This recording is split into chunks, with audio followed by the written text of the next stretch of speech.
Jérôme est jardinier. Quand il ne travaille pas, il aime se balader dans la nature et trouve toujours des dépôts de déchets. Moi personnellement, je me demandais comment faire, à qui s'adresser en fait pour signaler ça. Donc il faut aller voir les mairies, machin, c'est pénible. Et cette appli-là permet de signaler facilement et d'avoir accès à effectivement une vraie action juridique derrière.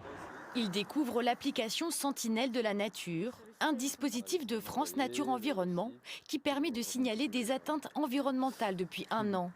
C'est le déclic, il a déjà signalé 2 incivilités, dont un amoncellement de polluants sur un terrain.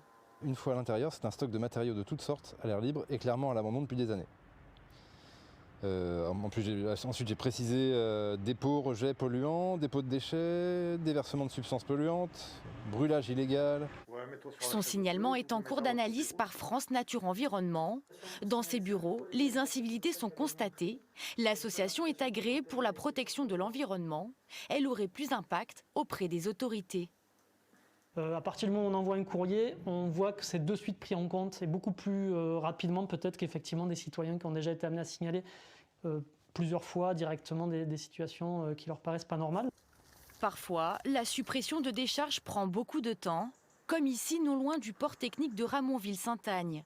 Un citoyen l'a signalé à l'été 2019.